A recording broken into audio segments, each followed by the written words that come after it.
બગદાણામાં કોળી અને આહિર સમાજ વચ્ચે ચાલી રહેલો વિવાદ હાલ ચરમસીમાએ છે. ત્યારે વિવાદ વચ્ચે હાલ એક લેટર સોશિયલ મીડિયામાં વાયરલ થતા ભારે હોબાળો મચ્યો છે. આ લેટર ગુજરાત યુવા આહિર સેના નામે જાહેર કરવામાં આવ્યો હોવાનું દર્શાવવામાં આવ્યું છે, જેના કારણે સમાજમાં ગેરસમજ ફેલાઈ હતી. જો કે લેટર વાયરલ થતા જ આ મામલે તાત્કાલિક ગુજરાત આહિર સેનાએ સ્પષ્ટતા કરતા જણાવ્યું કે સોશિયલ મીડિયામાં વાયરલ થયેલો લેટર સંપૂર્ણપણે ફેક છે. આહિર સેનાના આગેવાનોએ સ્પષ્ટ શબ્દોમાં કહ્યું કે આ લેટરનો સંસ્થા સાથે કોઈ પણ પ્રકારનો સંબંધ નથી. કોઈ વિઘ્ન સંતોષી તત્વોએ ઇરાદાપૂર્વક સંસ્થાની છબી ખરાબ કરવા અને સમાજમાં ભ્રમ ફેલાવવા માટે લેટર વાયરલ કર્યો છે. શું છે બંને લેટરમાં, આવો વિગતવાર જોઈએ. નમસ્કાર, હું છું જયદેવ વાઘેલા અને આપ જોઈ રહ્યા છો વીઆર લાઈવ ન્યૂઝ.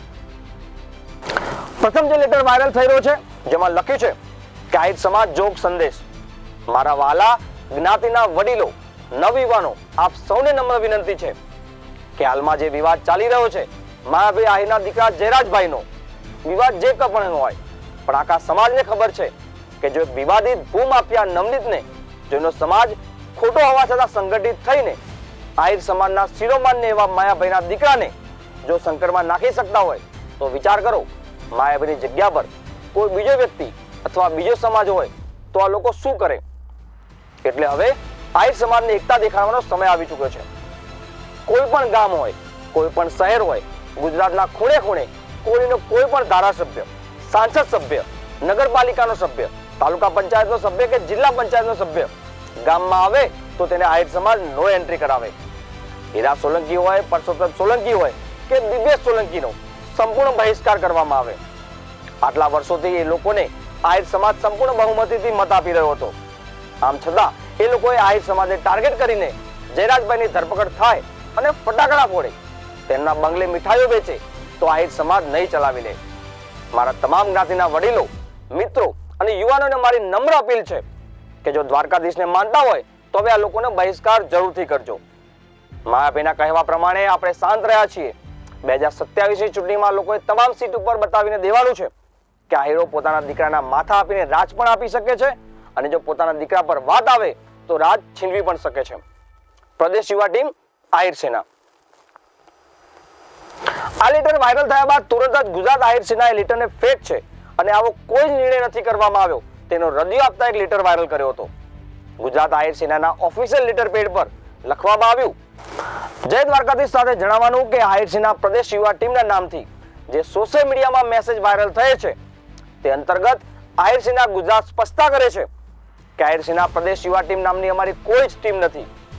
કોઈએ ગેરકાયદેસર રીતે આહિર સમાજ અને કોળી સમાજ વચ્ચે વર્ગ વિગ્રહ કરાવવા માટે આહિર સેના નામે કોઈ અસામાજિક તત્વોએ આ કારસ્તાન કર્યું છે. આહિર સેના ગુજરાતની પ્રદેશ કોર કમિટી અને ચીફ મેનેજમેન્ટ કમિટીએ કોળી સમાજ કે તેના આગેવાનો વિરુદ્ધ કોઈ પણ પ્રકારનું સ્ટેટમેન્ટ આપેલ નથી. આહિર સેના ગુજરાત દ્વારા અગાઉ કાયદાનું કામ કરશે. અમને સરકાર અને ન્યાયતંત્રમાં પૂરો ભરોસો છે.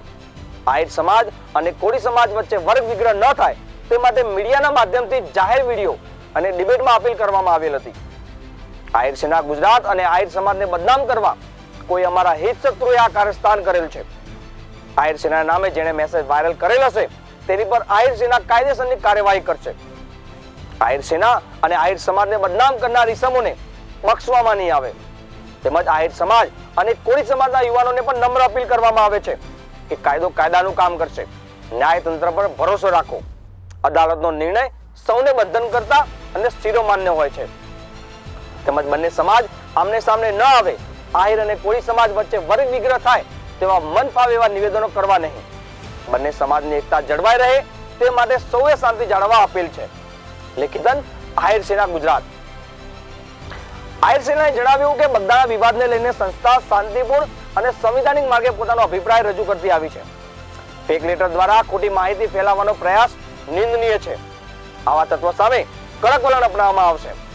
સંસ્થાએ વધુમાં જણાવ્યું કે ફેક લેટર વાયરલ કરનાર સામે કાયદાકીય કાર્યવાહી કરવાની તૈયારી ચાલી રહી છે.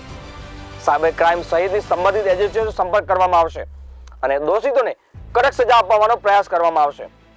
આહિર સેનાએ જનતાને અપીલ કરી છે કે કોઈ પણ પ્રકારની અપ્રમાણિત માહિતી પર વિશ્વાસ ન કરે અને સોશિયલ મીડિયામાં વાયરલ થતી પોસ્ટને ચકાસ્યા વગર શેર પણ ન કરે. આ વિષય પર જે પણ અપડેટ હશે તમને વીઆર લાઈવ ચોક્કસથી બતાવતું રહેશે. તમને આ વિડીયો કેવો લાગ્યો અમને નીચે કોમેન્ટ બોક્સમાં જરૂરથી જણાવજો. ત્યાં સુધી મને આપશો રજા. નમસ્કાર.